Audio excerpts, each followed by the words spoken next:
Rumpala pindonya Bisa. saya bawa loh dari sana. Rumpala pindo sampai Yugin nggak?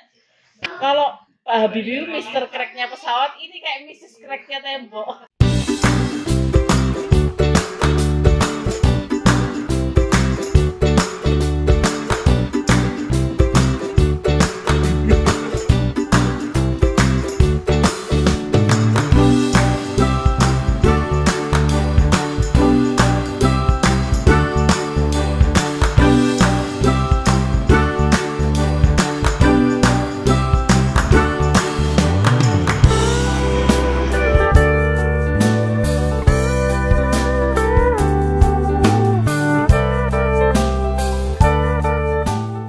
Halo Rek, Assalamualaikum. Ketemu lagi sama Rinda di channel Arek Surabaya nang Belgia. Hari ini edisi ngobrol-ngobrol sama alumni PSI UGM.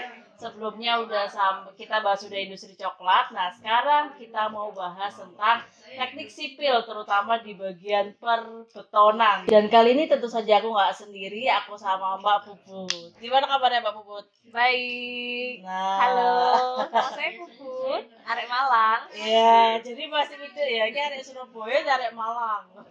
Jadi kalau boleh tahu Mbak Puput spesifiknya di jurusan apa?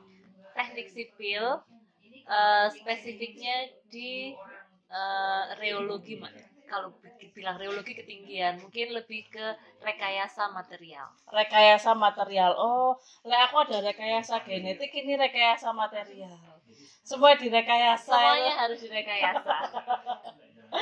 Oke. Terus untuk risetnya PhD-nya Mbak Puput, kemarin aku dengar itu tentang self healing konkret ya. Itu seperti apa Mbak? Mungkin bisa sedikit nih awam banget nih masalah kayak gini Mbak. Self healing konkret itu idenya adalah konkret yang retak rambut. Konkret itu berarti beton. Beton. Ya. Beton itu sangat mudah sekali mengalami keretakan yang kecil, retak rambut kalau orang Indonesia bilang. Oh, retak rambutnya lembut-lembut itu. Iya. Nah, retak rambut ini kalau misalnya tidak segera diatasi, itu nanti akhirnya betonnya akan cepat lapuk karena airnya masuk lah, terus misalnya ada CO2 dari kendaraan bermotor masuk, dia karbonasi. Nanti kalau bangunannya di sampingnya laut, air laut masuk juga, dia nanti bisa memicu korosi. Jadi nanti kalau si retaknya itu tidak diperbaiki, persoalannya banyak. Tetapi memperbaiki retak ini biayanya tinggi. Biasanya sebelumnya rata-rata pakai apa Mbak? Injection. Oh, disuntik. Iya. Lo temboknya disuntik loh Rek. Baru tahu kok, pengen tahu itu kalau nggak hewan ya manusia pasti, tanaman itu ada disuntik. Ternyata sekarang tembok ya disuntik. Ada disuntik. Jadi nyuntiknya itu biasanya sudah dipetakan kan. Oh, ini tak suntik dari sini, dia akan ngalir ke sini. Jadi ada aliran kapilernya. Iya. Dan penyuntikan ini juga kalau misalnya yang nyuntik tidak bersertifikasi istilahnya, nggak kompeten, itu kemungkinan gagal juga tinggi. Oh. Sehingga kita idenya adalah aku nggak mau ada human intervention, jadi nggak mau ada human. Udah aja betonnya dibuat kayak magic, dia bisa menyembuhkan dirinya sendiri kalau dia retak. Oh. Tuh. Betonnya bisa mandiri ya? Mandiri dia. Betonnya. Tapi tadi yang unik itu Mbak Puput bilang kena asap kendaraan bermotor. Kan banyak rumah pinggir jalan ya, rumah-rumah komplek, bahkan kan setiap hari lalu lalang mobil, minimal kendaraan pribadi kita. Itu aja sampai bisa rusak. Aku baru tahu, ternyata juga gitu. Iya, jadi kenapa kok asap kendaraan bermotor ini berbahaya? Jadi kalau asap-asap ini masuk, pH-nya turun. Jadi pH kelembapan itu. pH itu turun. Humidity ya? Bukan. Ya pH ini tingkat keasaman asam basa. Iya. Nah, kalau misalnya tiba-tiba blank. Kemudian ya kalau misalnya pH-nya ini menjadi turun begini, dia lebih fragile si betonnya itu, akhirnya terkelupas paling, dia bilangnya di sini. Terkelupas itu akhirnya kalau betonnya kan ya sudah, kalau terkelupas ya terkelupas, nggak apa-apa. Masalahnya kan di dalamnya ada besi reinforcement apa? Besi tulangan. Oh. Jadi tulangan besi. Nah, kalau misalnya si beton yang di depannya itu terkelupas terus, peling, hilang gara-gara teropos tadi, akhirnya kan terekspos si tulangannya ini korosi. Itu karatan. Karatan. Kalau karatan bisa rapuh patah. Iya. Terus bisa ambruk. Oh. Gitu ya. Iya, jadi jangan menyepelekan retak. Segera diobati. Oke. Kalau Pak Habibie Mister Cracknya pesawat, ini kayak Mrs. Cracknya tembok. Iya kan? Bagian apa sekecil apapun ada crack, ada retakan ternyata juga ngaruh di secara makronya ya, secara besar. Tapi ini Mbak Wut bilang mikro, kan tadi retak rambut kan mikro. Lek kalau yang makro, yang retak gede itu nggak bisa dibenakno lagi. Benakno lagi jadi. Dibenakno lagi. Jadi ada beberapa retak yang kategori retak rambut itu kalau misalnya di sini itu lebih rendah dari 0,3 mm. 0,3 mili, bukan 3 mili loh ya. Bukan, 0,3 mm. Berarti 0,03 cm. Kecil pokoknya. Oh, cuilik. 0,3 mm itu adalah limitnya untuk retak rambut. Kalau lebih dari 0,3 itu harus segera cepat diperbaiki. Segitu cilik lihat pakai apa Mbak Put? Mikroskop. Mikroskopnya itu yang lightnya dari atas. Kalau selama ini kan kita terbiasa mikroskop lightnya dari bawah. Ya, begini. Ya. Nah, kalau Anda mau melakukan direct measurement, ya. Kan retak nggak mungkin kan tak slicing terus. Iya. Nggak mungkin Aku bayangin sampling. Kan kerjaanku lah ya sampling, taruh di kocok terus didelok gini. Nggak mungkin. Kalau mau direct ilmu measurement itu, ya udah betonnya tinggal ditaruh di bawahnya mikroskop, tapi lightnya dari atas. Oh. Itu mikroskop yang lightnya dari atas tuh untuk direct measurement gini. Jadi kita nggak usah persiapan sampel, ya udah.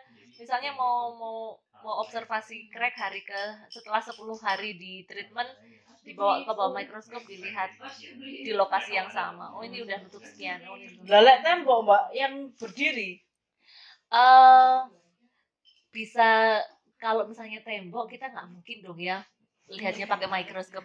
Biasanya itu sudah terlihat mata. 0,3 itu terlihat mata loh. 0,3 itu kelihatan mata. Kelihatan. Cuma mikroskop itu cuma untuk, karena kita kan butuh kuantitatif ya. Kalau misalnya data kan kita butuh kuantitatif yang terukur.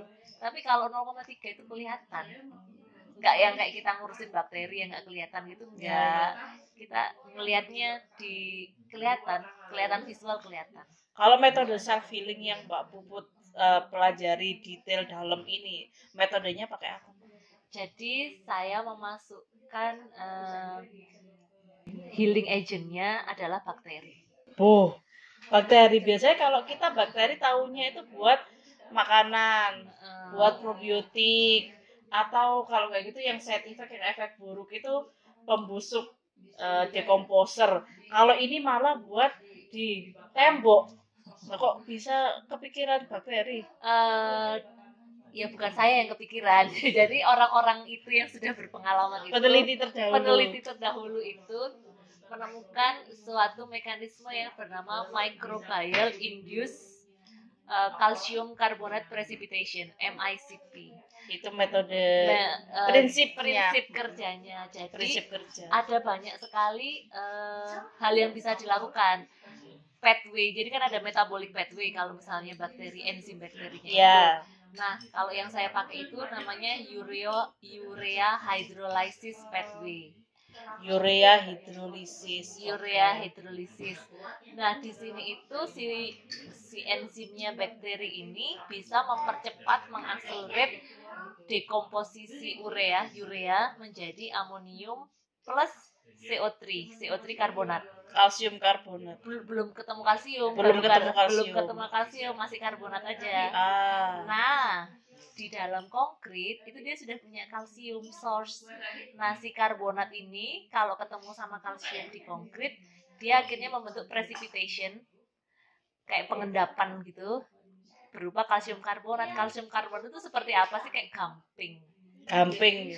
Warnanya putih. warnanya kapur, putih. Kapur, kapur. kapur ya. Kayak nang gampang. toko bangunan kan Kapur, biasanya kapur. tuku kapur, tapi di sake itu tulisannya CaCO3. Oh iya benar. Itu berarti Iku. bahan itu. Oke. Jadi oke, dia akan oke. membentuk si kalsium karbonat ini yang akhirnya nutup si kalsium karbonat itu nutup si retaknya. Kayak aku pernah lihat gambarnya deh. Jadi kayak ada pertama retak rambut, setelah ada terapi, ada treatment itu seakan-akan kayak di plester gitu. Ada putihnya. Iya, kayak ada putihnya ke plester gitu. Iya.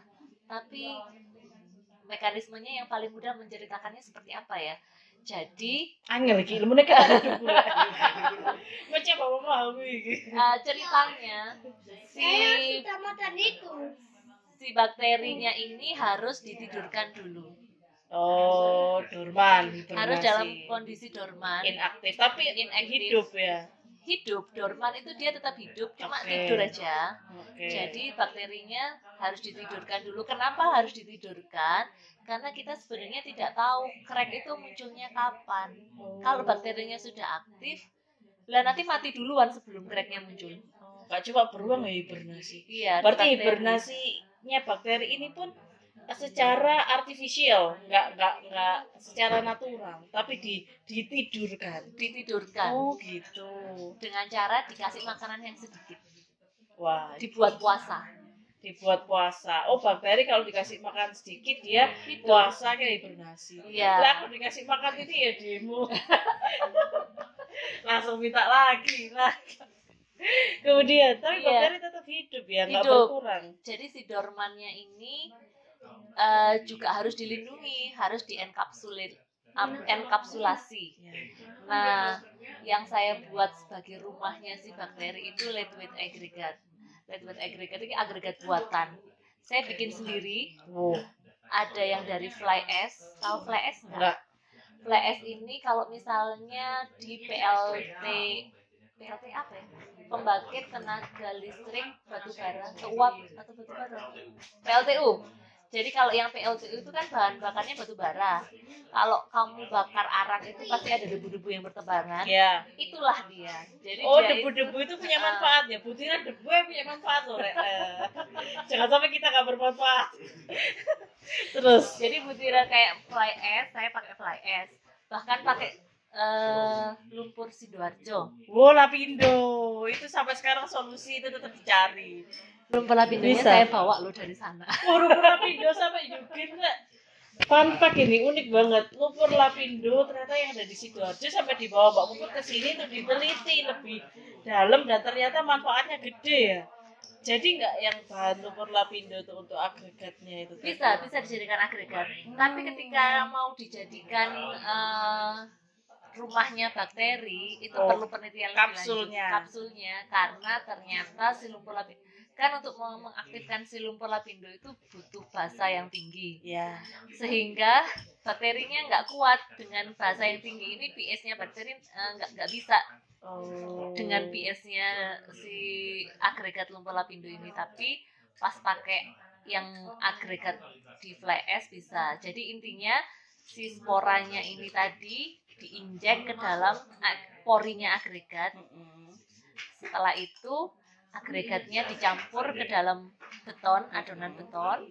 Terus nutriennya, karena nantinya kan dia perlu dihidupkan. Ini kan bakterinya kan tidur. Dia perlu dihidupkan kembali dengan cara makan. Oh. Jadi makanannya si bakteri ini dimasukkan sekalian ke dalam konkritnya.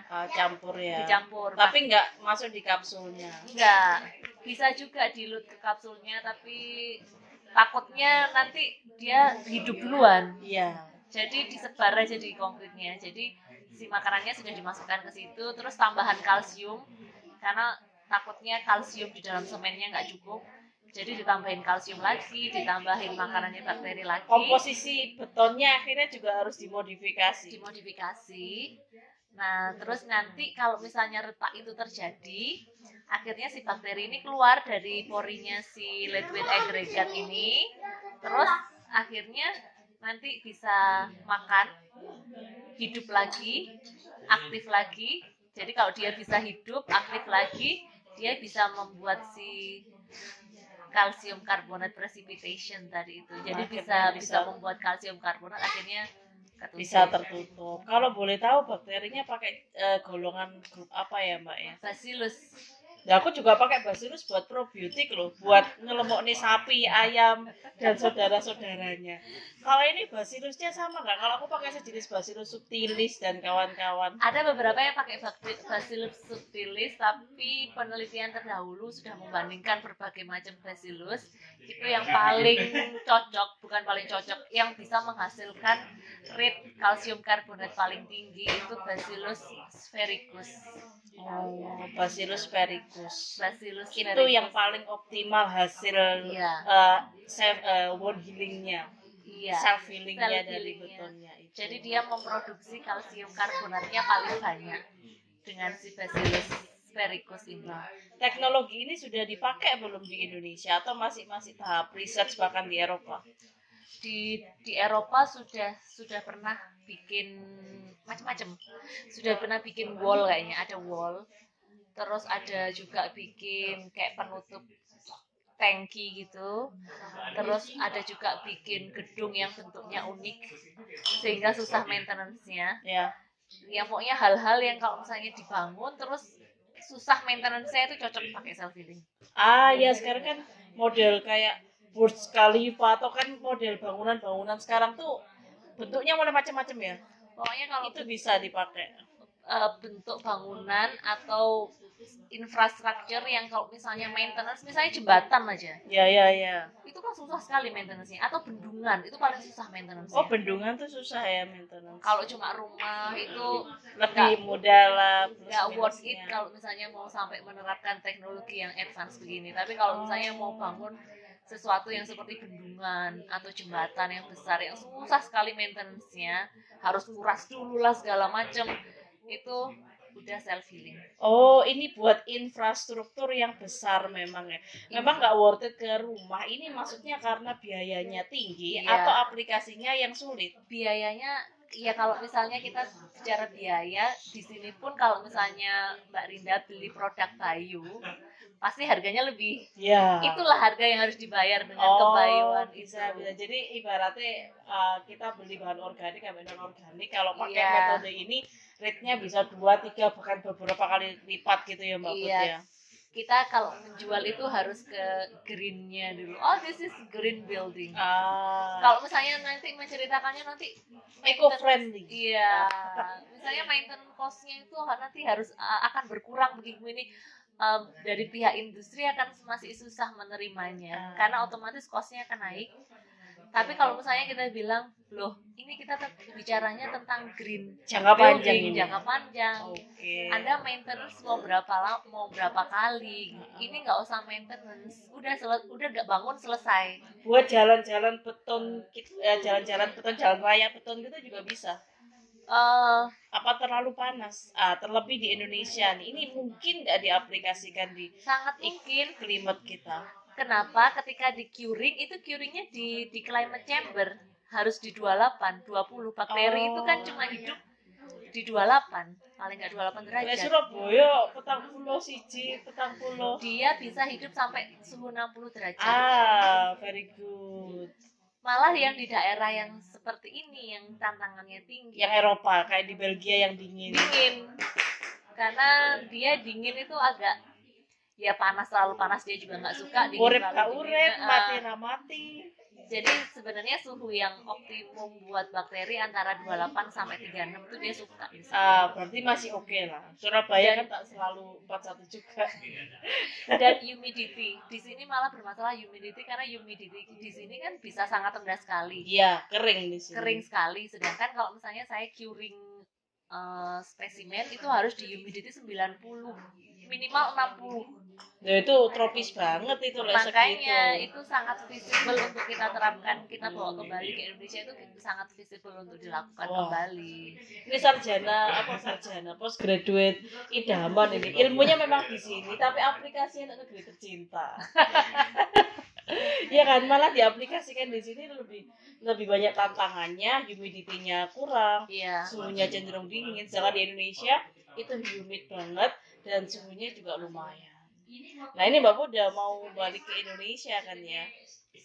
Kenapa Mbak memutuskan kembali ke Indonesia saat teknologi itu di Indonesia masih masih awal-awal lah, sedangkan di sini sudah mulai berkembang menjadi suatu komersil. Satu, kewajiban. Anak beasiswa biasanya gitu pasti. Satu, kewajiban. Dua, ya kita nggak bisa merubah. Kalau misalnya satu orang bilang, aduh aku mau di sini aja deh, enak di sini, penelitiannya ini. Satu orang bilang seperti itu, ternyata diikuti sama 100 orang, akhirnya negara kita gitu-gitu aja. Ingat kata Bu Menko, Bu siapa namanya? Bu Sri. Juga lupa kan?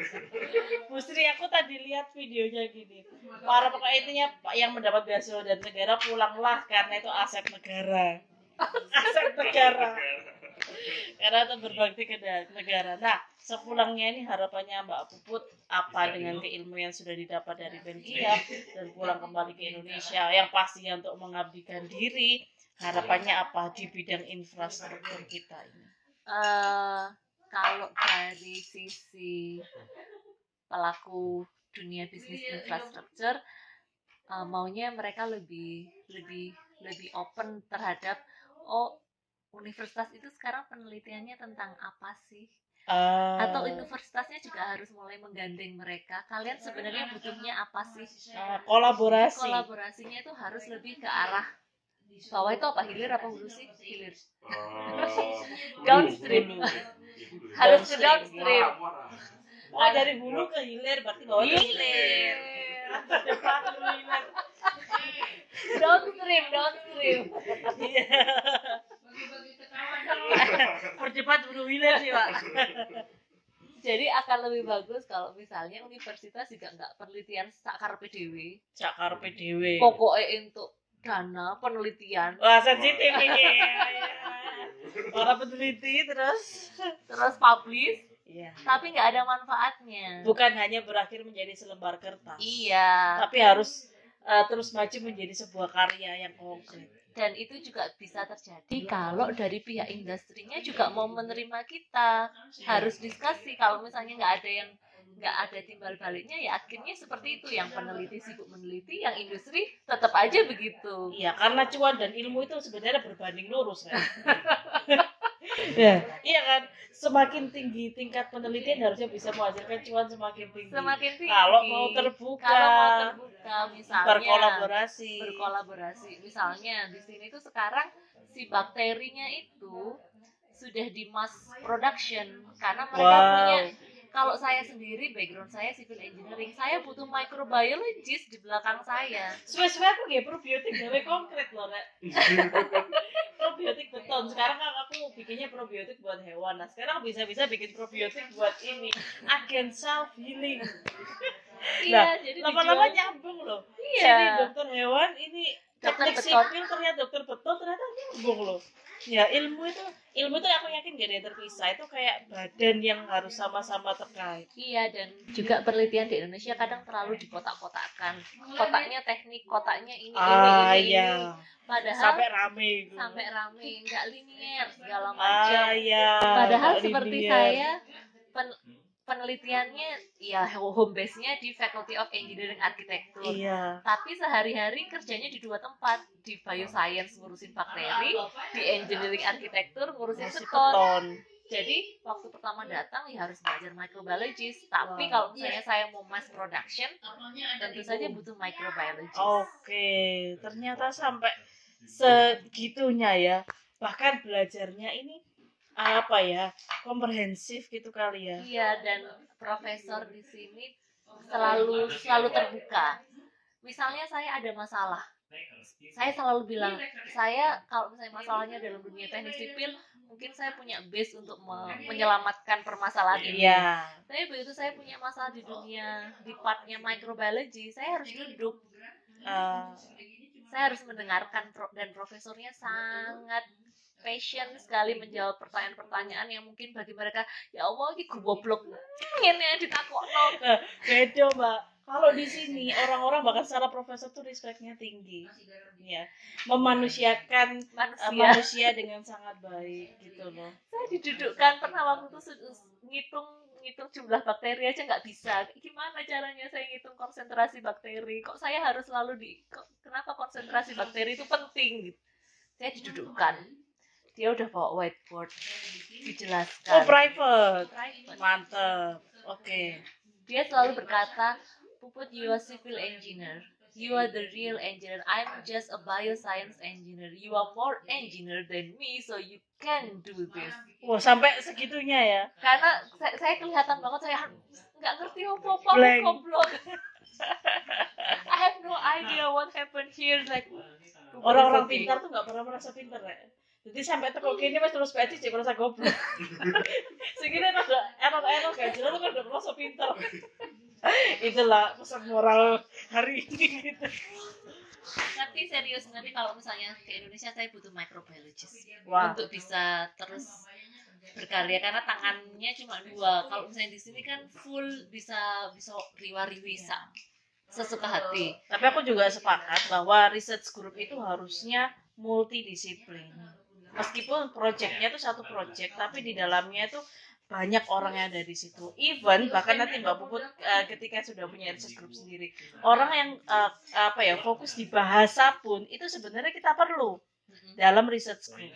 Bukan hanya melulu sains atau teknik gitu kan.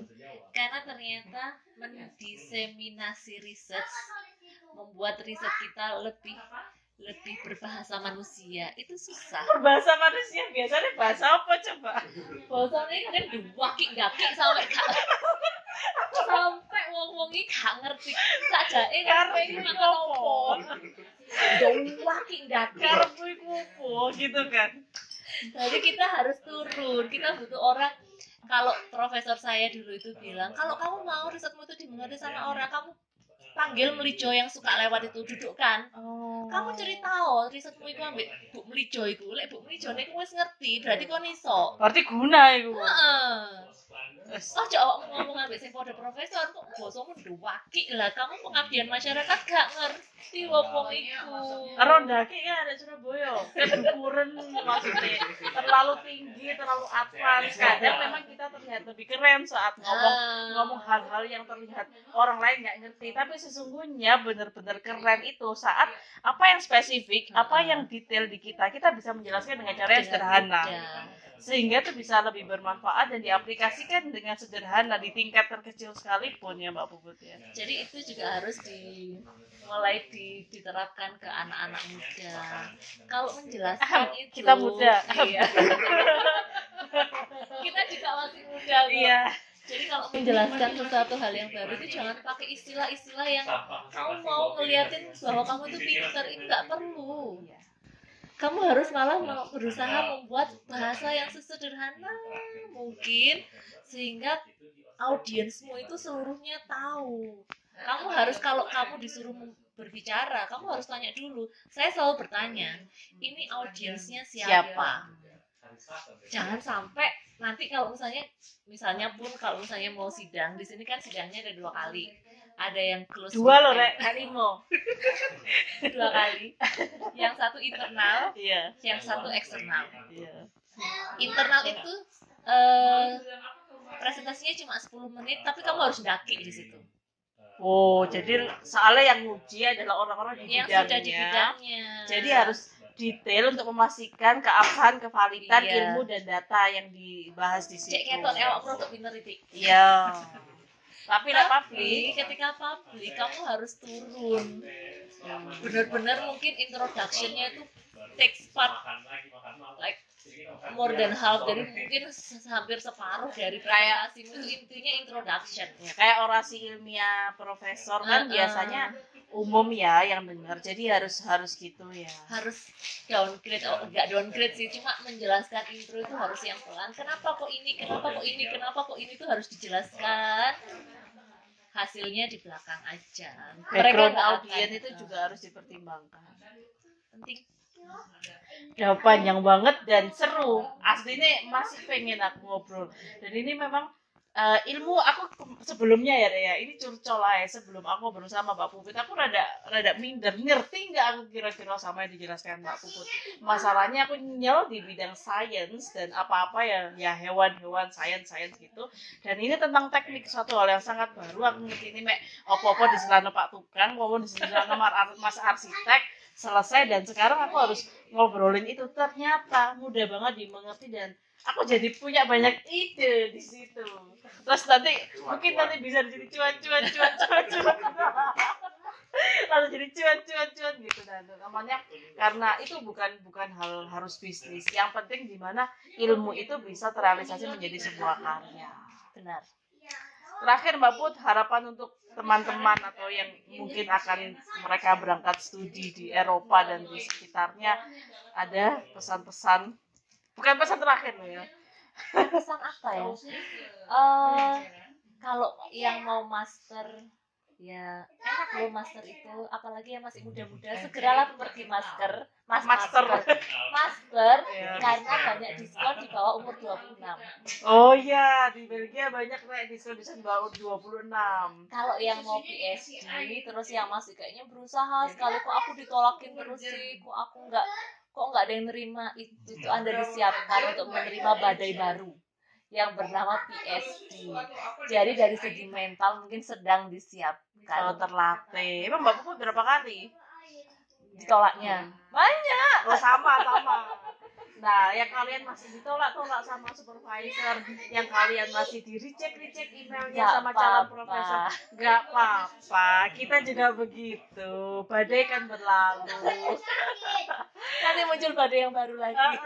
Karena kita sedang latihan, fight, yang pasti kalian nggak berjuang sendiri. Kayaknya gitu dulu vlog hari ini Mbak Puput. Terima kasih sekali sudah mau berbincang-bincang di vlogku arek Surabaya nang Belgia. Mbak Puput arek Malang ya, yang nang Belgia katanya mulai.